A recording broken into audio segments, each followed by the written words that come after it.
I wasn't supposed to feel anything at all. That was the entire point. I had spent 6 months building a fortress around the hollow space Chloe had left inside me, mortaring the bricks with stubborn pride and a vow of emotional celibacy. Attending her wedding was meant to be the final inspection of this new construction, a triumphant tour of a heart that was now officially uninhabited and secure. I had pictured myself sipping champagne, offering a cool, distant smile, and proving to her new husband, but mostly to myself, that I was fine.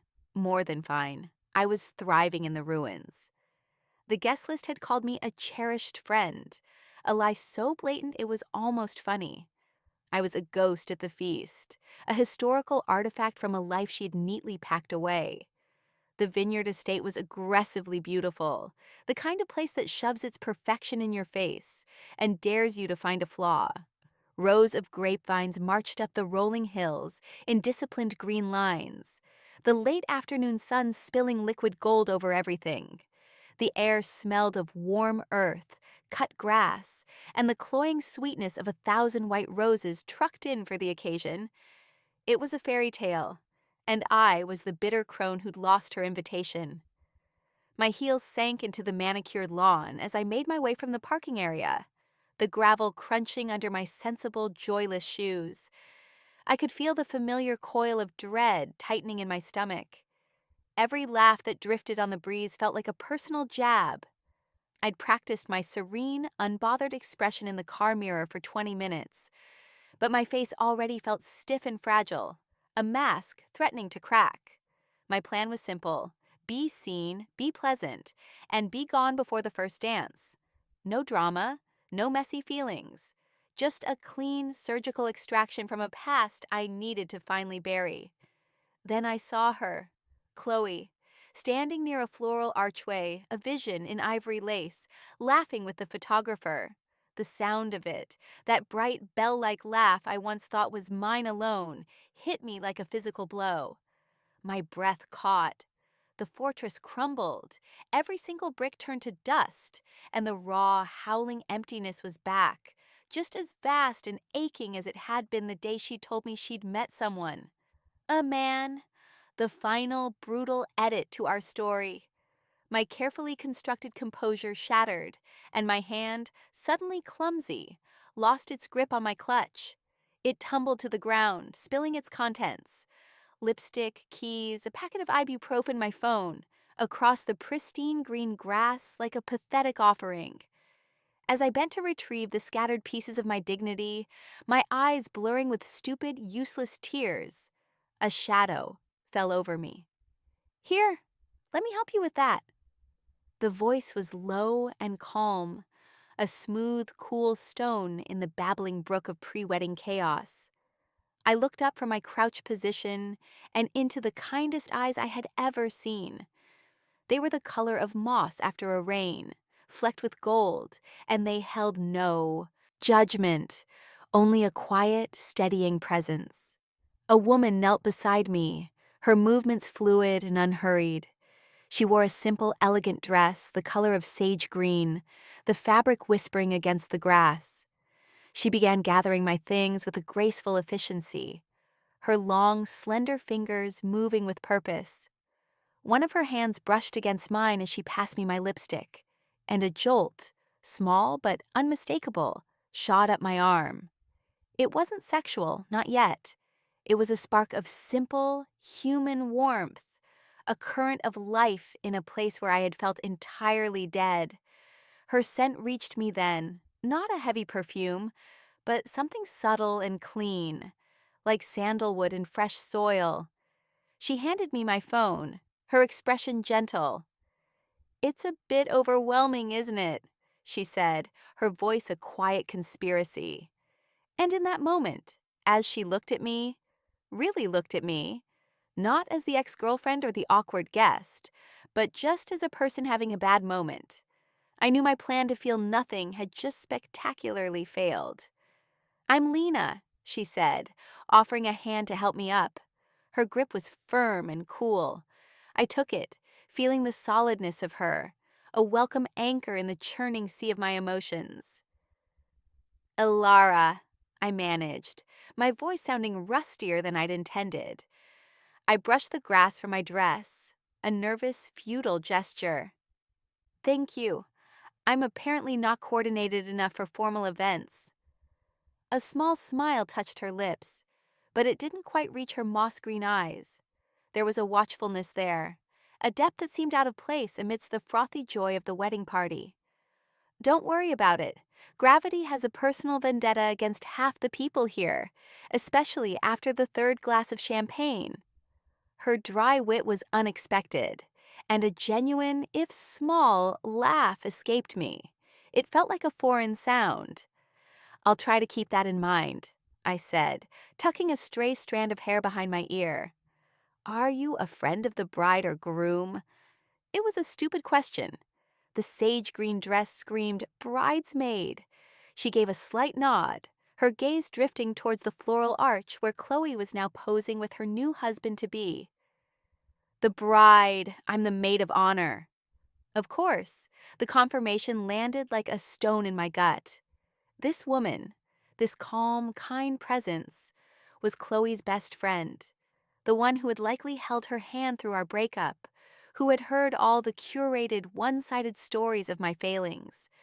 The warmth I'd felt moments before curdled into suspicion. Was her kindness a performance? A polite duty to the pathetic ex? My face must have betrayed me, because her smile faltered. Chloe's mentioned you, she said, her tone carefully neutral. I'm sure she has, I replied, my voice now clipped and cool. The fortress walls were going back up, brick by painful brick. Nothing good, I imagine. Lena didn't flinch. She just held my gaze, her own unwavering. She said you were one of the most important people in her life for a very long time. The sincerity in her voice was disarming. It wasn't what I expected. I had braced myself for pity or disdain, not this quiet, factual acknowledgement of my history. It threw me off balance. History is the operative word, I said, trying to sound nonchalant, but the words came out brittle. History has a way of shaping the present, she murmured, her eyes still on me, analytical and strangely perceptive. It felt like she could see straight through my carefully constructed facade, down to the shaky foundations beneath. It was unnerving. I wanted to retreat, to find a dark corner and become invisible. But she was standing right there, an immovable, serene object in my path of escape. The officiant called for the wedding party to assemble for the rehearsal, and Lena gave me a small, apologetic look. Duty calls, she said. Try to stay upright. There was that flash of dry humor again, a little glint of light in her serious eyes. She gave a slight nod and turned, her long, dark braids swaying against her back as she walked away, leaving me standing alone on the lawn. I watched her go, a strange mix of resentment and an unwelcome flicker of curiosity stirring within me. She was Chloe's maid of honor. She was, by definition, on the other team. My brain knew this. It cataloged her as part of the landscape of my pain, another person who belonged to Chloe's new life, a life from which I was permanently excluded. And yet, I couldn't shake the memory of her touch, the steady calm in her eyes, or the unsettling feeling that she had seen me more clearly in 30 seconds than most people did in a lifetime. I hated it. I hated her for it. And a small, treacherous part of me wanted to feel it again. The rehearsal dinner was held in a cavernous hall, with exposed wooden beams and floor-to-ceiling windows overlooking the darkening hills. The air was thick with the scent of wine and roasted rosemary, and the sound of two families trying too hard to merge. I found my place card at table 9, tucked away in a corner, a deliberate act of social quarantine I was actually grateful for. Until I saw the card next to mine. Lena. Of course. Chloe's little joke, or perhaps her idea of a peace treaty. Either way, it felt like a trap. I sat down, my posture rigid, and stared blankly at the floral centerpiece, a riot of peonies and eucalyptus.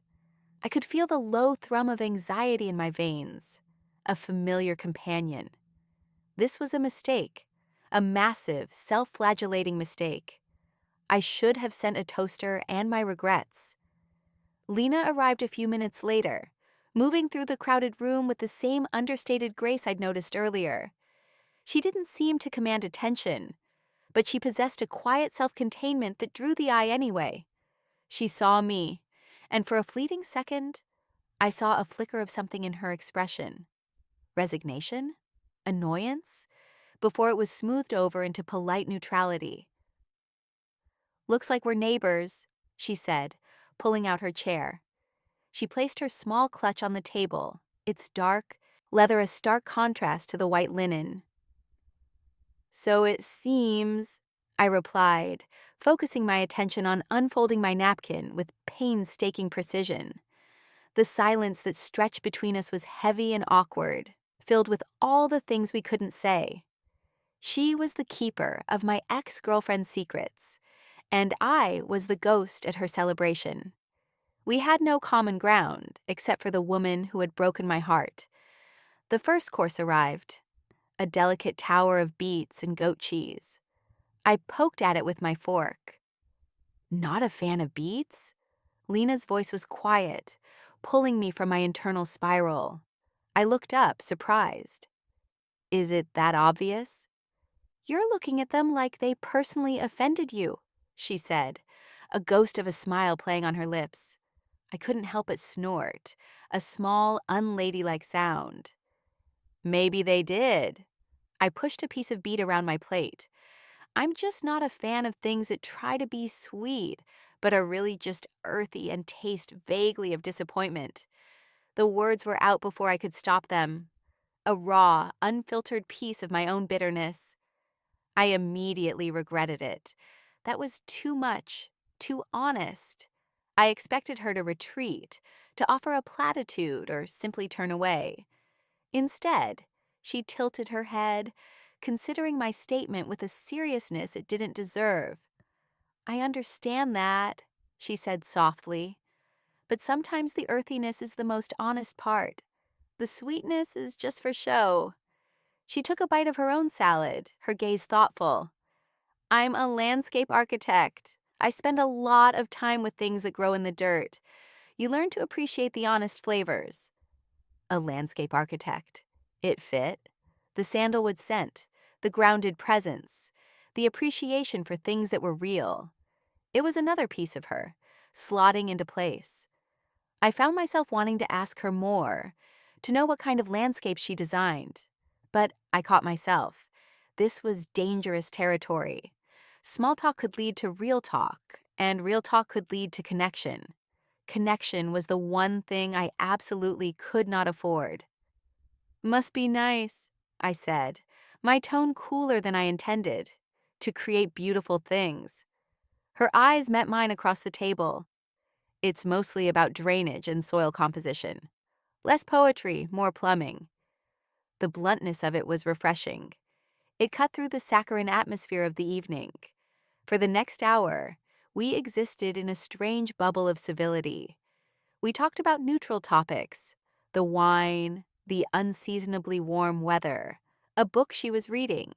Each conversation was a carefully navigated dance on a tightrope, always aware of the chasm of Chloe that lay beneath us. I found myself watching her hands as she talked, the way she gestured to emphasize a point, the way her fingers curled around the stem of her wine glass. They were capable hands, elegant but strong. I cataloged the details against my will. The tiny silver ring on her index finger, the faint scar across one knuckle, the neatly trimmed, unpolished nails. My mind, traitor that it was, kept replaying the brief moment her skin had brushed against mine. As the dinner wound down, Chloe's father, a portly man with a booming voice, stood to give a toast. He spoke of Chloe's childhood, her bright spirit, her journey to finding her one true love. I felt a familiar hot sting behind my eyes, my 5 years with her erased, reduced to a footnote in her journey. I gripped my water glass, my knuckles white, focusing on the condensation, on the cold shock against my skin. I felt a subtle shift beside me. Lena wasn't looking at the speaker. She was looking at me. Her expression was unreadable, but her gaze was intense, and it felt, impossibly, like a shield, like she was standing between me and the gushing, painful words. She didn't say anything. She didn't touch me. She just watched me, her moss-green eyes a steady point in a spinning room. And in that moment of shared, silent acknowledgement of my pain, the fortress walls didn't just get a crack. A whole section seemed to quietly dissolve. Later that night, I couldn't sleep. The luxurious guest room, with its four-poster bed and complimentary lavender-scented pillow spray, felt like a cage. Every corner of the room held a memory of Chloe. We had stayed in a place just like this once, for our 3rd anniversary. We had dreamed about a future that looked a lot like the one she was now living with someone else. The air was too thick, the silence too loud. I pulled on a thin cardigan over my pajamas and slipped out of the room, needing space, needing air that didn't taste of the past. The estate was quiet, bathed in the cool silver light of a nearly full moon. The party was long over. The guests retired to their rooms. I wandered aimlessly, my bare feet cold on the stone patio, until I found a small, secluded garden off the main building, enclosed by a low stone wall. A wrought iron bench sat under a weeping willow, its branches swaying like a curtain in the gentle breeze. I sank onto it, pulling my knees to my chest, and finally let the tears I'd been holding back all day fall. They were hot and silent, a miserable private baptism. I cried for the years I'd lost, for the woman I had loved, and for the hollowed-out person I had become. I had a feeling I might find you out here. The voice, Lena's voice, startled me. I quickly wiped at my face with the sleeve of my cardigan, embarrassed to be caught in such a raw, undignified state. She was standing at the entrance to the little garden, a silhouette against the moonlight. She wasn't wearing her bridesmaid dress anymore, but simple dark pants and a soft-looking sweater. She held 2 mugs in her hands. "I'm sorry," I mumbled, my voice thick with tears. "I'll go."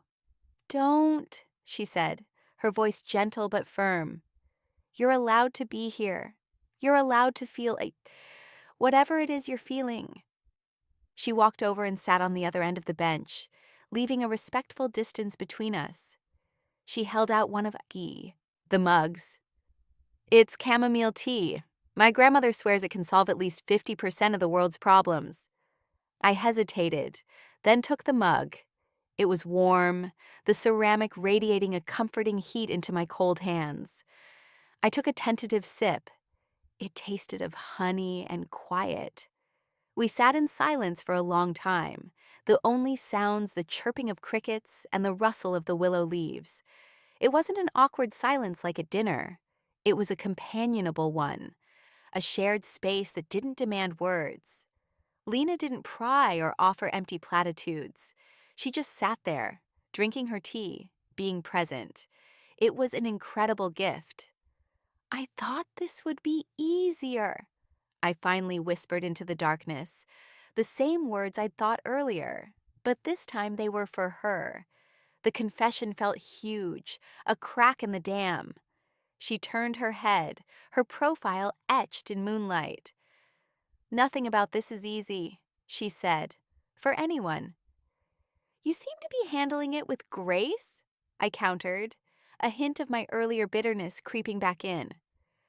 "Grace is just a pretty word for holding your breath," she replied, her voice low. The honesty of it stunned me. "Chloe, she's my oldest friend. I love her. But that doesn't mean I think this is all simple or perfect." This was the first hint of a crack in her own perfect loyalty, the first sign that her perspective was more complex than I'd assumed. This was my first real twist, the moment I realized she wasn't just a two-dimensional character in Chloe's story.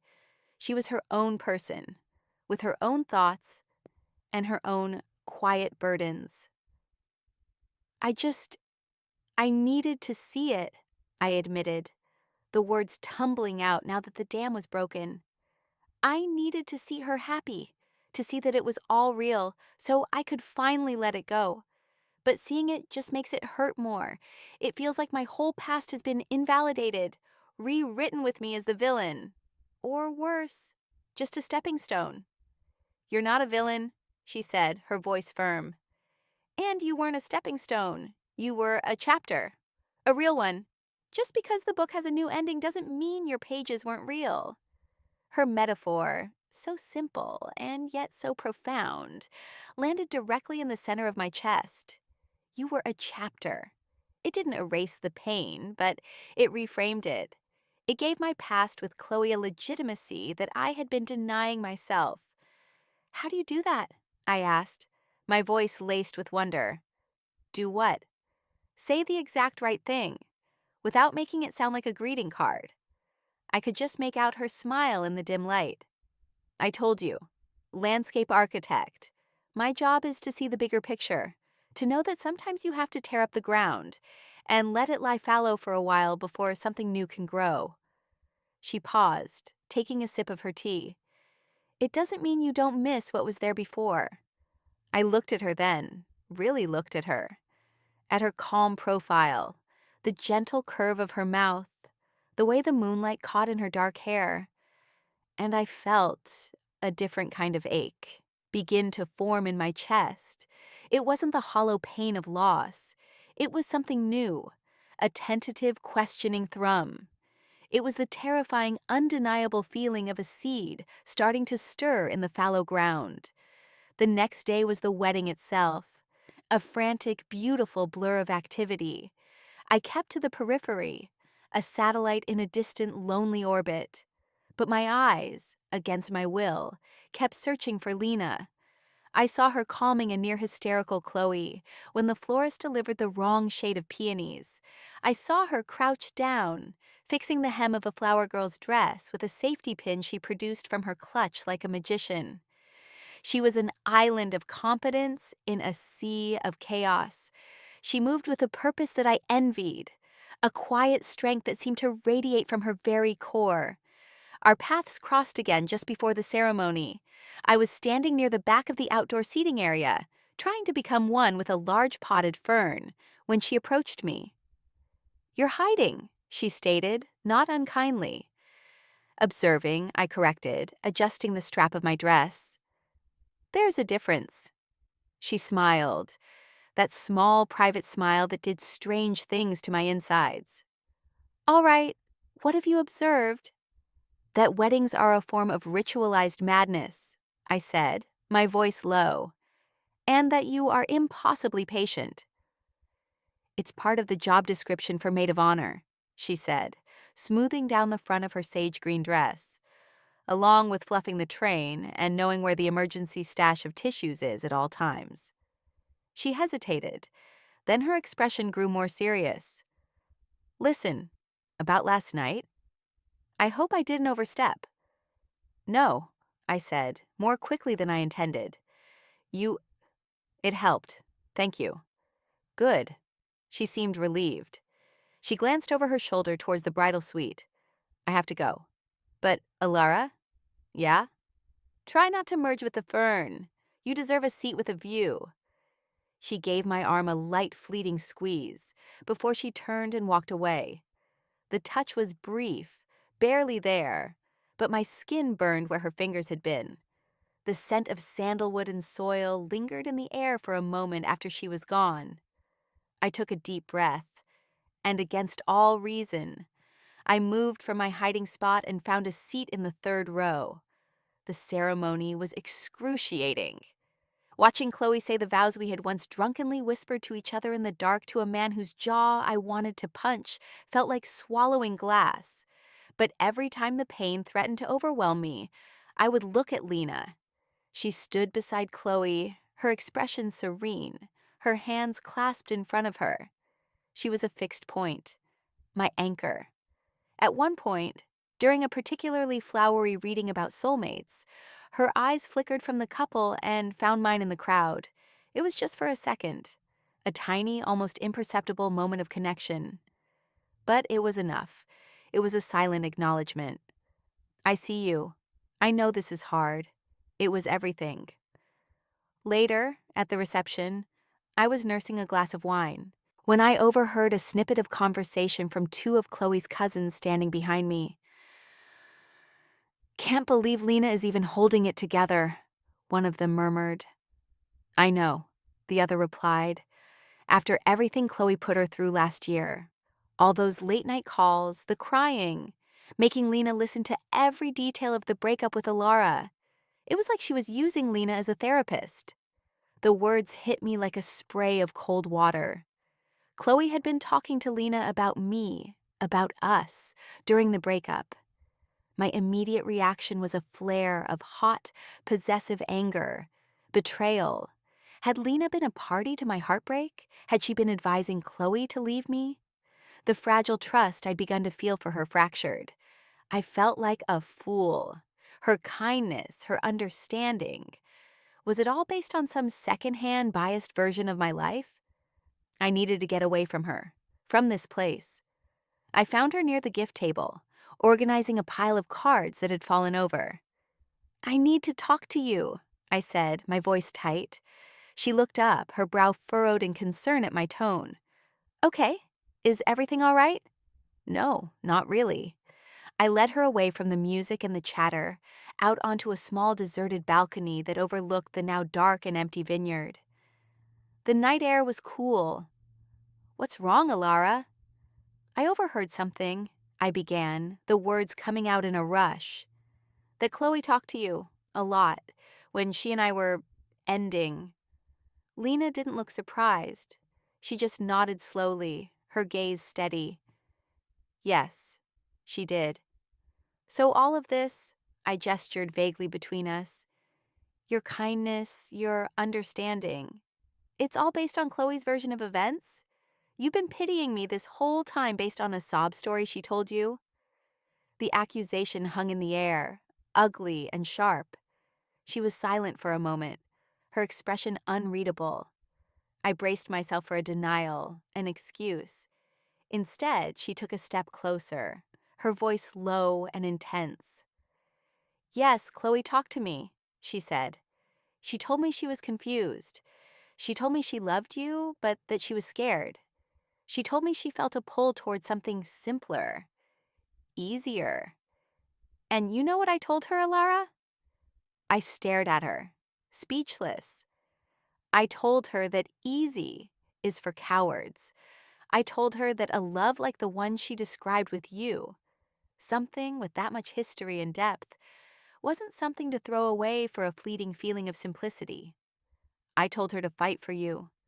I told her she was making the biggest mistake of her life. She took a breath, her chest rising and falling.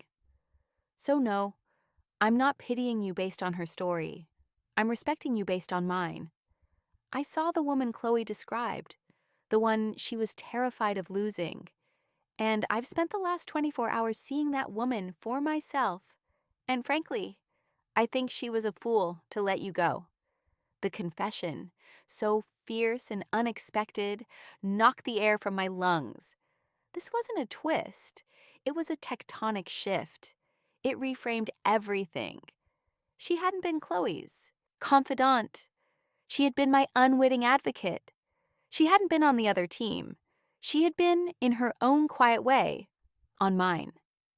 I stared at her, the moonlight catching the righteous fire in her moss-green eyes, and the last of my fortress walls came crashing down, leaving me utterly, terrifyingly exposed.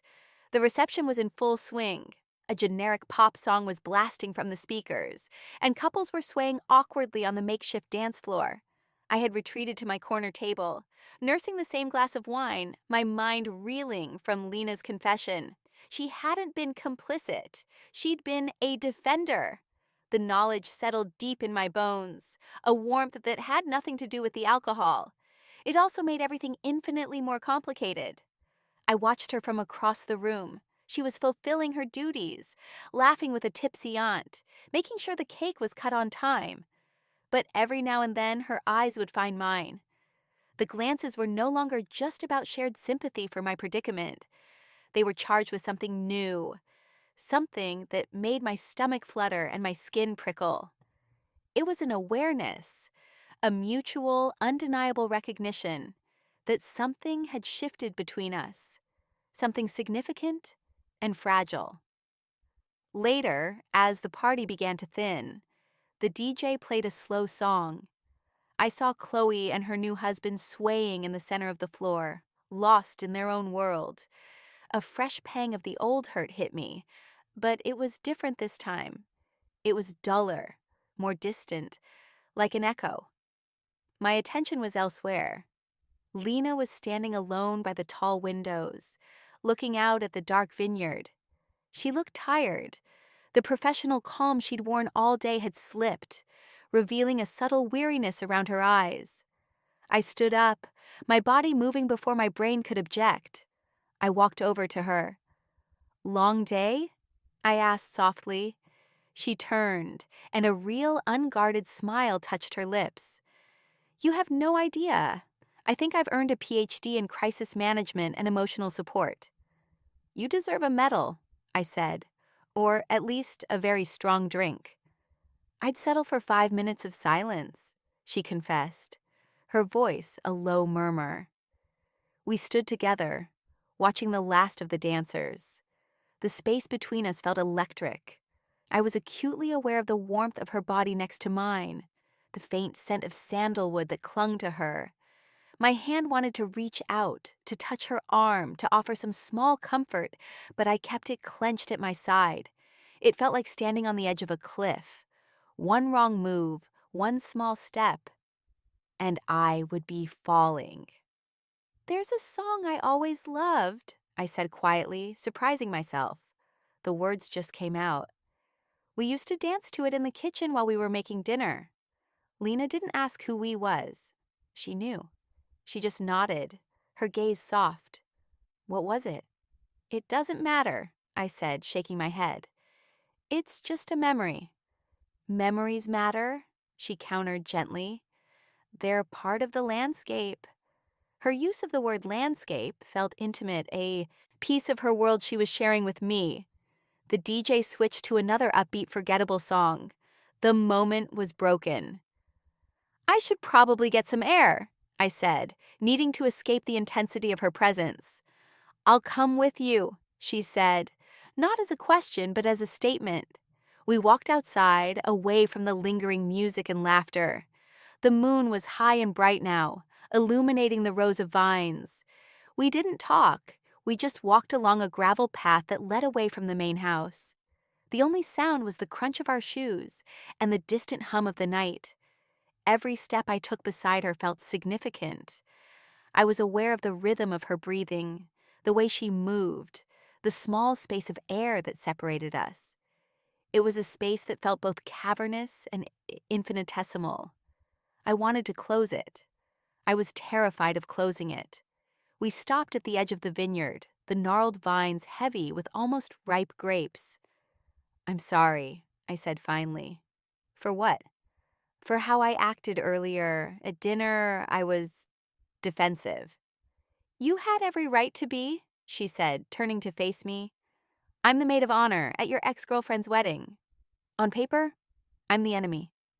"You're not the enemy," I whispered. The words hung in the cool night air. "What am I then?" she asked, her voice just as quiet, her eyes searching mine. And there it was, the question, the precipice. My heart was hammering against my ribs, a frantic, trapped bird. This was it. The moment to retreat, to make a joke, to change the subject and walk away with my fortress, however damaged, still mostly intact. Or the moment to jump. "I don't know," I said, my voice shaking slightly. "But when I look at you, I don't think about her. Not anymore. I just think about you." Her breath hitched. It was a tiny sound, almost lost to the night, but I felt it like a shock wave. She took a half step closer, and the space between us vanished. Her scent, sandalwood, soil, and something uniquely, intoxicatingly her, enveloped me. Her hand came up, not to my arm, but to my face. Her thumb brushed gently against my cheek, right below my eye, where the tears had been earlier. Her touch was electric, 1,000 times more potent than when our hands had brushed over my spilled lipstick. It was deliberate.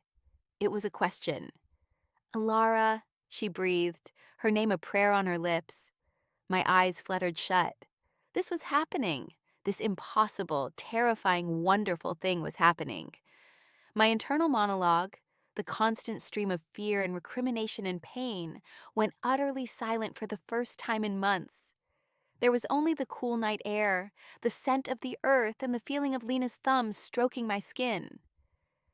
"I came here to get closure," I whispered, my eyes still closed. "To close a door. I didn't expect to find another one opening." "Is that what this is?" she asked, her voice thick with an emotion I couldn't name. "A door?" I opened my eyes. Her face was inches from mine. Her moss-green eyes, dark and deep in the moonlight. I could see the universe in them. "I think so," I said, "but I'm scared to walk through it." "Then let's just stand in the doorway for a minute," she murmured, and then she leaned in and kissed me. It wasn't a hard, desperate kiss. It was soft. It was tentative. It was a question and an answer all at once. Her lips were gentle against mine, a confirmation of everything that had been building between us since she'd knelt to help me on the lawn. I brought my hand up to cup the back of her neck, my fingers tangling in the soft hair at her nape. She made a soft sound in the back of her throat and deepened the kiss, her other hand coming to rest on my waist, pulling me closer. It felt like coming home to a place I'd never been before. The world fell away. There was no wedding, no Chloe, no past, no pain. There was only Lena, her lips, her scent, the solid, grounding presence of her body against mine. It was a kiss that tasted of chamomile tea and quiet understanding, and the impossible, breathtaking promise of something new beginning to grow in the dirt. We broke apart, both of us breathing heavily, our foreheads resting against each other. The silence that followed was dense, charged, filled with the enormity of what had just happened. My heart was a chaotic drum solo in my chest. "So," I breathed out, a weak attempt at levity.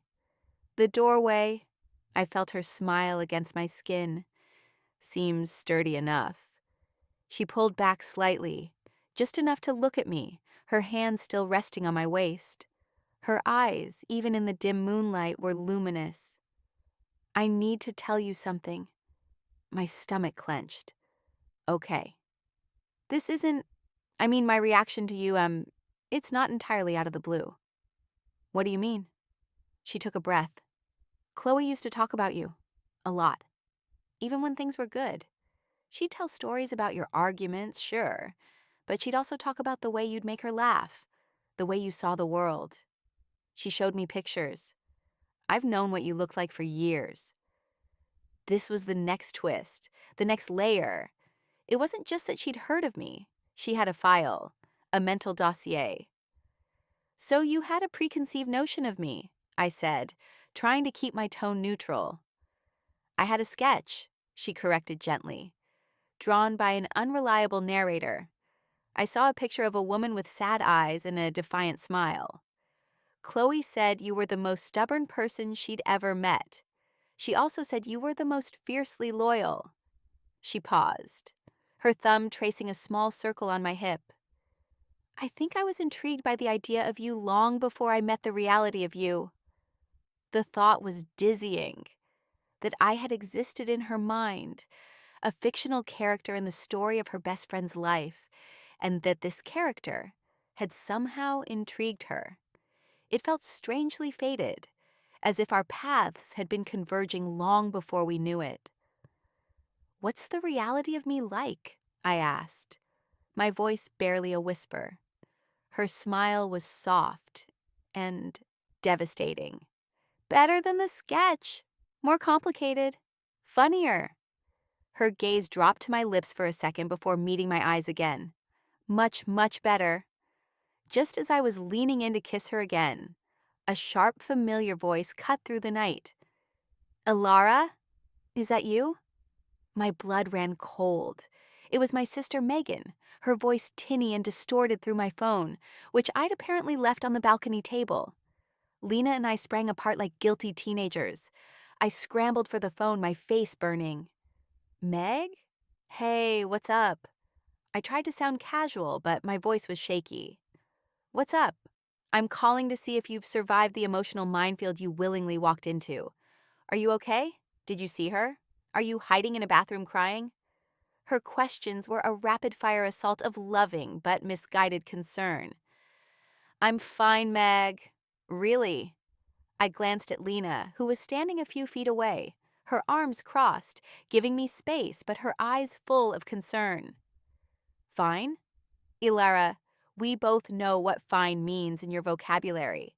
It means you're actively suppressing a complete emotional meltdown. You know how you get.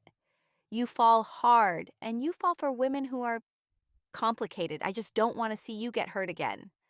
Why are you even there?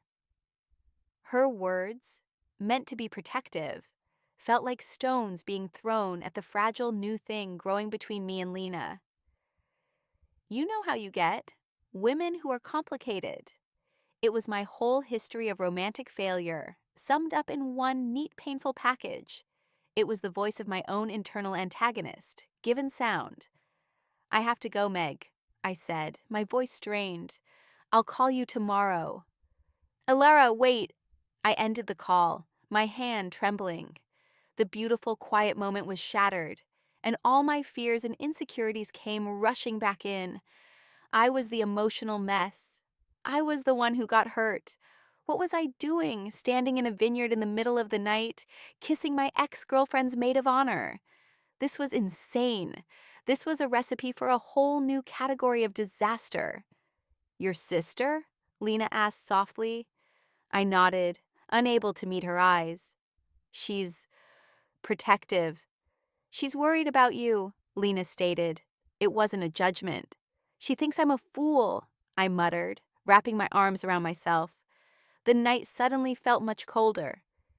She thinks I have a fatal flaw when it comes to women. And honestly, I think she's right. Lena closed the distance between us again, but this time her movements were slow, cautious.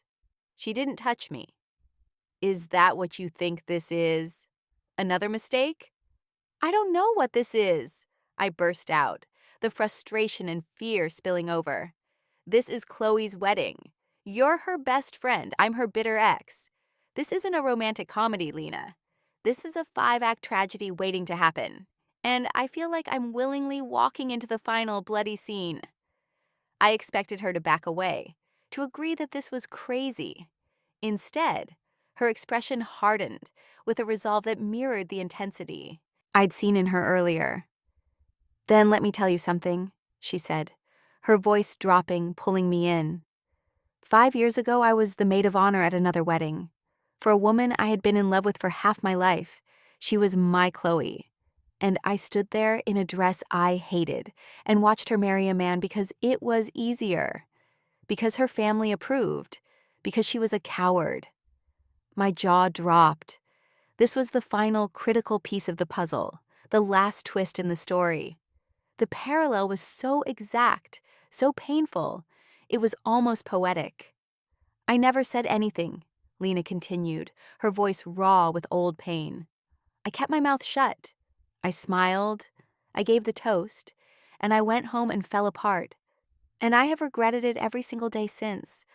I let my fear, and her fear, dictate the outcome. I will not make that mistake again. She took my hands in hers, her grip firm, anchoring me. I don't know what this is, Alara.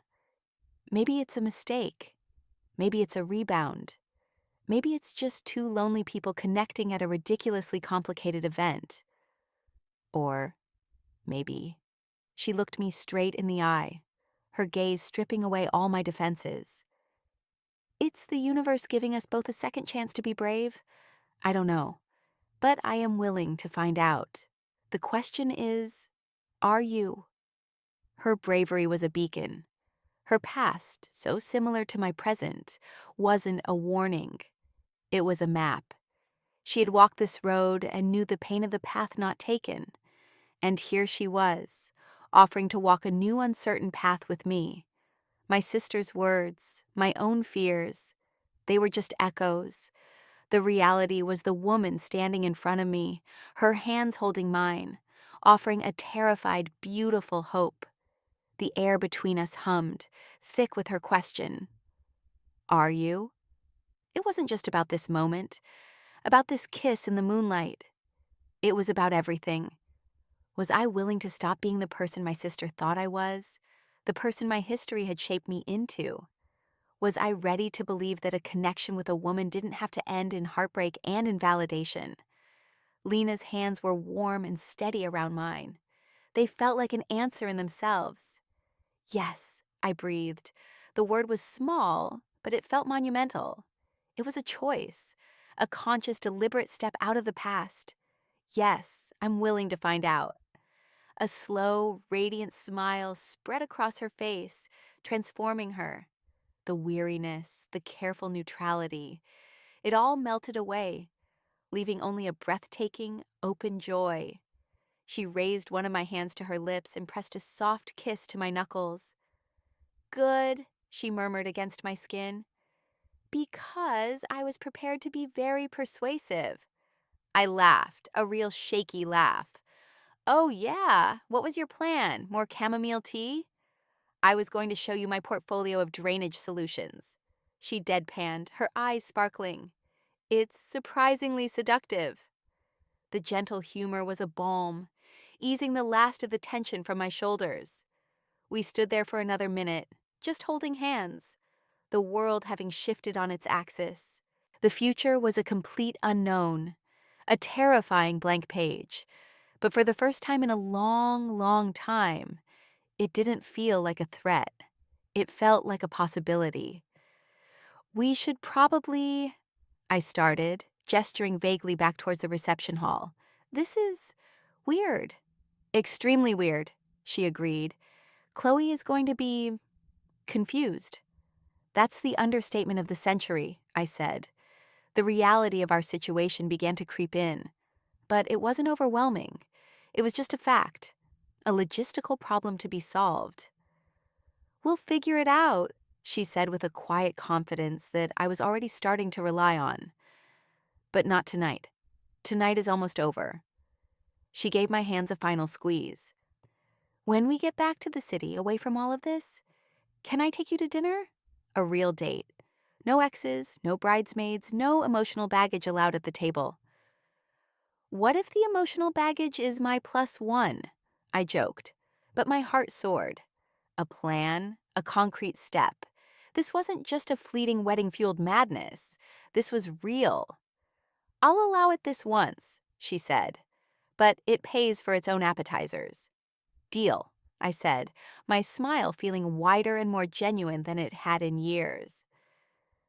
I'd like that very much. The next morning, I packed my bag with a sense of surreal calm. The room that had felt like a prison cell the night before now just felt like a room. The sunlight streaming through the window didn't feel accusatory. It felt bright and hopeful. I felt lighter.